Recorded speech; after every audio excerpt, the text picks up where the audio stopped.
अगर मैं कहूँ आपसे कि इस बैग को मैंने किसी शोरूम से नहीं ख़रीदा बल्कि हाथ से बनाया है, तो क्या आप बिलीव करोगे?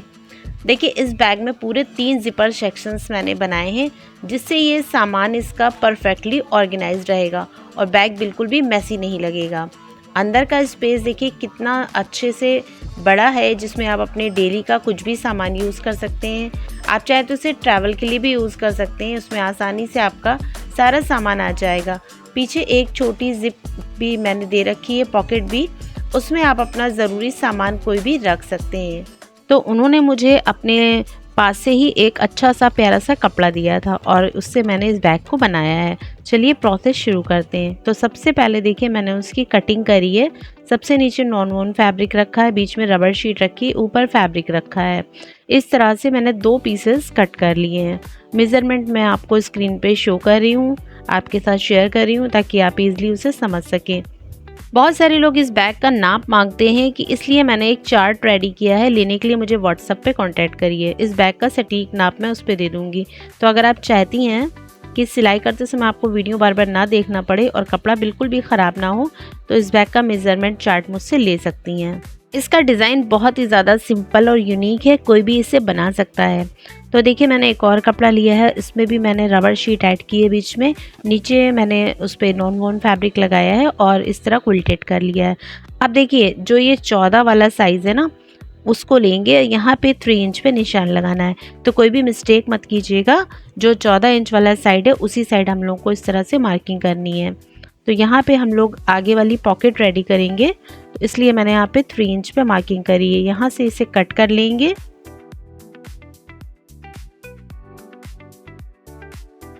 अब देखिए मैंने यहाँ पे एक ज़िप ली है, इसका मेज़रमेंट इसकी नाप का ही है, बस थोड़ा सा बढ़ा के रखना होता है।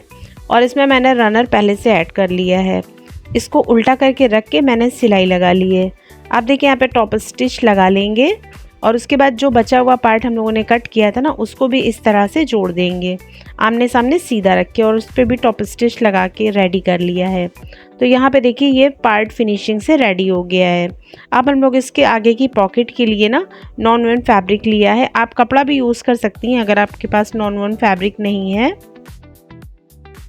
जिन लोगों को ना कॉर्नर सिलने में मुश्किल आती है, उनके लिए मैं पूरा डिटेल में बताऊंगी कि कॉर्नर्स को कैसे सिला जाता है, तो बिल्कुल भी वीडियो को स्किप मत कीजिएगा। देखिए आगे की पॉकेट ना रेडी हो चुकी है। अब हम लोग बैक पार्ट रेडी करेंगे। इसके अलावा जो साइड पट्टी है उसे भी लगाना सीखेंगे, तो वीडियो में बने रहिएगा। अब ये अंदर की सीक्रेट पॉकेट के लिए मैंने एक नॉन वोन फैब्रिक लिया है, मेज़रमेंट में शेयर करती जा रही हूँ। अब देखिए इसकी लंबाई चौड़ाई मैंने आपसे शेयर कर दी है। अब एक ज़िप ली है, उसमें भी मैंने रनर को ऐड कर लिया है। इसको भी देखिए उल्टा करके रखना है, सिलाई डालनी है। यहाँ पे सिलाई डल गई है। इसके बाद इस तरह से फोल्ड करेंगे, सिलाई डालेंगे। अब यहाँ पे देखिए इसको ना ज़िप को इस तरह से आगे की तरफ लेके आना है। ऊपर साइड हम लोगों को ना थोड़ी सी जगह छोड़नी है, तो यहाँ पे मैं दिखा रही हूँ लगभग 1 इंच की जगह मैंने छोड़ी है। अब देखिए यहाँ पे ना साइड में हाफ इंच पे मैं मार्किंग करूँगी, इस तरह से दोनों साइड में। तो यहाँ पे हाफ इंच पे मार्किंग हो गई है। अब हम लोग को यहाँ पे सिलाई डालनी है, तो ये हमारी पॉकेट बन के रेडी हो जाएगी। तो यहाँ पे देखिए छोटा छोटा कट लगा लेंगे ताकि कॉर्नर ना बिल्कुल भी शार्प निकले, मुड़े हुए ना रहें। इसके बाद ना इसको हम लोग सीधा कर लेंगे। तो ये हम लोगों की अंदर की पॉकेट रेडी हो गई, जिसमें आप अपने पैसे, ज़रूरी सामान, चाबियाँ अपना कैरी करके रख सकते हैं, जो कि बैग में बिल्कुल सुरक्षित रहेंगे। अगर आप ट्रैवल पे भी जाएंगे तो ये सेफ़ रहेगा। तो यहाँ पे देखिए 6.5 बाई 6.5 की बन के रेडी हो गई है ये, तो काफ़ी अच्छे साइज़ में रेडी हुई है। अब देखिए बैक पार्ट लेंगे और उसमें हम लोग को अटैच करना है। तो इस तरह से देखिए यहाँ पे ना हम लोगों ने जितना रखा था, जैसे 14 रखा था, तो उसका हाफ ले लेंगे। आप किसी भी तरह से उसका मेज़रमेंट निकाल सकते हैं। तो यहाँ पे हम लोग को सेंटर मार्क करना है। देखिए सेंटर निकाल लिया है। इसके बाद से देखिए अब हम लोगों को ये वाले पॉकेट में भी सेंटर निकाल लेना है। तो यहाँ पे भी सेंटर पे मैंने मार्किंग कर ली है। अब सेंटर से सेंटर को मिला के रखेंगे। लगभग 3 इंच नीचे मैंने मार्किंग करी है और उसे ऊपर साइड से सिल लेंगे।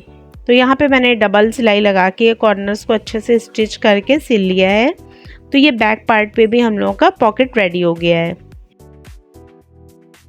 देखिए यहाँ पे मैंने फ्रंट पार्ट और बैक पार्ट दोनों रेडी कर लिए हैं। दोनों पॉकेट्स हमारे बन के रेडी हो गए हैं। अब बारी आती है बैग की सबसे इम्पोर्टेंट चीज़ की, 3 जिपर कंपार्टमेंट की। यही इस बैग की सिंपल से प्रीमियम बनाएगा।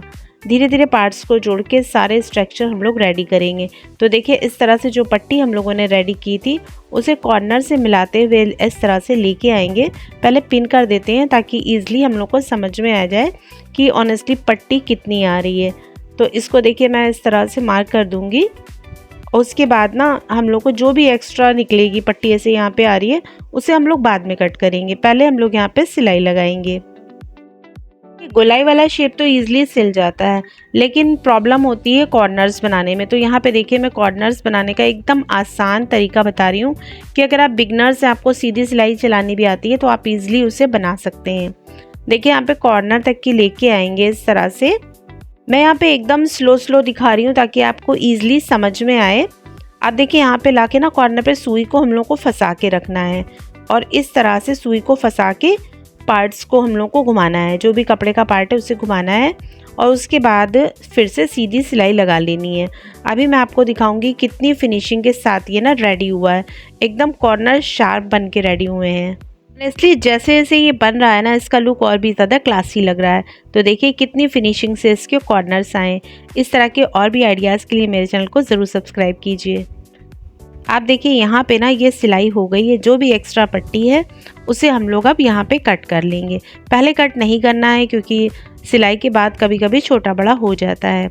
आप देखिए जो दूसरा वाला पार्ट था उसे भी इस तरह से हम लोग अटैच कर लेंगे। तो पहले मैं इसे पिन कर लेती हूँ। हालांकि ये एकदम फिट आएगा क्योंकि हम लोगों ने पहले ही इसकी नाप लगा ली थी, लेकिन फिर भी हम लोग इसे पहले अटैच कर लेंगे क्योंकि बिगनर्स के लिए मैं वीडियोज़ लेके आती हूँ और इसलिए मैं सब तरीके से बताती हूँ ताकि हर कोई इसे आसानी से बना सके घर पे। इस तरह से देखिए यहाँ पे ना सिलाई अब हम लोगों को लगा के रेडी करनी है। जैसे हम लोगों ने सेम पहले प्रोसेस में की थी उसी तरह से दूसरे प्रोसेस में भी हम लोगों को अटैच करना है। कॉर्नर पे रखना है, सुई को फंसाना है और उसके बाद कपड़े को ना घुमा करके रखना है। सुई को फंसा के ही रखना है, कपड़े को घुमाना है सिर्फ। उसके बाद आपको यहाँ पे सिलाई लगा के रेडी कर लेना है। कि यहाँ पे हम लोगों ने ना सारे पार्ट्स जोड़ के धीरे धीरे बैक का स्ट्रक्चर ना रेडी कर लिया है। अब हम लोगों को यहाँ पे स्ट्रैप लगाने हैं। तो यहाँ पे देखिए मैंने मार्किंग की थी, तो यहाँ पे सेंटर पे हम लोगों ने मार्किंग निकालनी है। तो यहाँ पे मैंने मार्किंग करी हुई है पहले से ही। उसके बाद देखिए 2.5 इंच पे निशान लगाना है एक साइड पे और 2.5 इंच पे दूसरे साइड पे भी निशान लगाना है इस तरह से। और यहाँ पे मैंने रेडीमेड स्ट्रैप का यूज़ किया हुआ है। आप चाहे तो कपड़े का स्ट्रैप भी बना के यूज़ कर सकते हैं। आप देखिए इसको इस तरह से ना मैं इसकी मार्किंग भी दिखा देती हूँ कितनी है। तो इसका मेज़रमेंट देखिए आपको स्क्रीन पे मैं शेयर कर रही हूँ। अब इसको इस तरह से अटैच करना है और इसको हैंडल्स को ना 2 से 3 बार फ्रेंड्स ज़रूर सिला करिए क्योंकि ना होता क्या है बैग का सारा जितना भी बोझ होता है वो सारा कुछ हैंडल पे ही डिपेंड करता है। तो हैंडल का मजबूत होना बहुत ज़रूरी है। हैंडल को ना हमेशा जिग-जैग स्टाइल में ही सिला करिए। अगर आपको नहीं पता जिग-जैग स्टाइल क्या होती है तो इस वाली वीडियो में देख लीजिए, मैंने पूरा डिटेल में आपको एक्सप्लेन किया हुआ है। अब देखिए यहाँ पे मैं एक चीज़ और बता रही हूँ। तो यहाँ पे देखिए इस तरह से 1.5 इंच पे नीचे तक की हम लोगों को सिलाई लगानी है।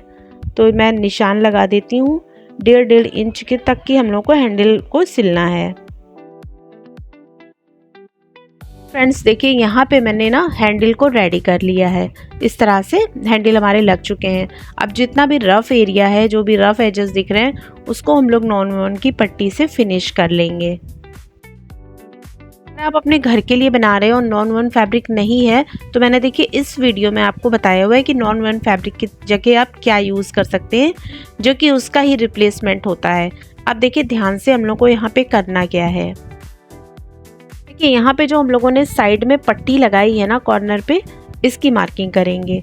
तो देखिए इसका मेजरमेंट ना 5 इंच आया है। यहाँ पे देखिए एक और कपड़ा मैंने यूज़ किया है, नॉन-वॉन फैब्रिक पीछे लिया है। इसमें मैंने रबर शीट का यूज़ नहीं किया है ताकि ये बहुत ज़्यादा फिर मोटा हो जाता है और फिनिशिंग कम आती है। तो यहाँ पे देखिए इस तरह से हम लोग को इसकी मेज़रमेंट करनी है। तो हाफ इंच मैंने दोनों साइड से छोड़ के रखा है। अब इसकी लंबाई जितनी भी है आएगी, ये 5 इंच का मैंने लिया है। इस पर सेंटर पे हम लोग को मार्किंग करनी है। तो यहाँ पे देखिए दोनों साइड मैंने सेंटर पे मार्किंग कर ली है। तो इसे यहाँ पे ना मेज़रमेंट कर लेना है, या फिर आप निशान भी ड्रॉ कर सकते हैं। इसके बाद देखिए यहाँ से कट कर लिया है मैंने। अब हम लोग को इसी नाप की एक ज़िप लेनी है। रनर मैंने ऐड कर लिया है। तो मैंने गोल्डन रनर का यूज़ किया है ताकि ये बहुत ज़्यादा हाई प्रीमियम क्वालिटी लगे। अब यहाँ पे ध्यान से देखिए इसे कैसे अटैच करना है। इससे ना फिनिशिंग बहुत अच्छी आती है। अब देखिए इसको ज़िप को उल्टा करके रखना है, सिल देना है। अब इसको देखिए नॉन फैब्रिक पट्टी को इस तरह रख के अटैच कर लेना है। तो देखिए इस तरह से ना रफ एजेस अंदर पैक हो गए और ये बाहर से और अंदर से दोनों तरफ से फिनिश हो गया। अब देखिए इस पट्टी को इस तरह से रखना है, सीधी की साइड सीधा और नॉन वन फैब्रिक की जगह नॉन वन फैब्रिक रखना है।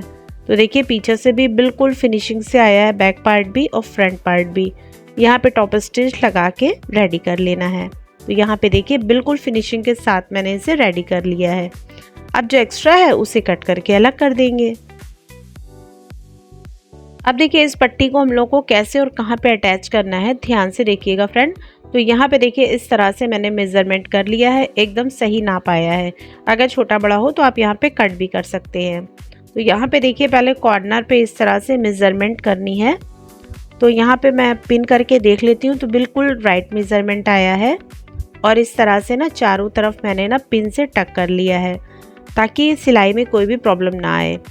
तो यहाँ पे देखिए एकदम ये बिल्कुल बराबर नाप आया है। छोटा बड़ा अगर कहीं भी हो तो आप इसे कट कर सकते हैं। तो यहाँ पे देखिए मैंने इसे फिनिश कर लिया है, रफ एजेस को भी फिनिश कर लिया है। तो कितनी फिनिशिंग से ये बनके रेडी हो गया है। तो देखिए ये फाइनल बैग हमारा तैयार है, 3 ज़िप का कस्टम बैग। तो बताइए कौन सा पार्ट आपको सबसे ज़्यादा पसंद आया, और आपको इस तरह के और आइडियाज़ पसंद है तो मेरे चैनल को सब्सक्राइब करना बिल्कुल मत भूलिएगा। और कमेंट्स में बताइएगा अगर ये बैग आपको शॉप पे दिखता तो आप इसे कितने तक का ख़रीदते। तो देखिए इसकी फिनिशिंग मैंने इसे बाहर से ही नहीं अंदर से भी अच्छे से क्लीन और प्रीमियम लुक देने की पूरी कोशिश की है। अंदर की एक पॉकेट मैंने दी है जिसमें आप अपना ज़रूरी सामान रख सकते हैं। तो इस तरह की फिनिशिंग बैग आपको बहुत ज़्यादा स्ट्रॉन्ग बैग मिलता है अगर आप हैंडमेड बैग बनवाते हैं, और यूज़ करने में भी बहुत ज़्यादा कंफर्टेबल होता है। ऑनेस्टली यही छोटी छोटी डिटेलिंग एक हैंडमेड बैग को एक्सपेंसिव लुक देती है। मेरे चैनल पे एक बैग बिजनेस सीरीज़ चल रही है और एक ओल्ड क्लॉथ ट्रांसफॉर्मेशन सीरीज़ चल रही है। अगर आप पुराने कपड़ों से कुछ नया बनाना चाहते हैं तो आप इस वाली सीरीज़ को ज़रूर देखिएगा। मैंने प्लेलिस्ट में डाल दी है, डिस्क्रिप्शन में भी मैं लिंक दे दूँगी, आप उसे ज़रूर चेक कीजिएगा। वीडियो पसंद आए तो लाइक, सब्सक्राइब और शेयर ज़रूर कीजिएगा। वीडियो यहाँ तक देखने के लिए थैंक्स फॉर वॉचिंग।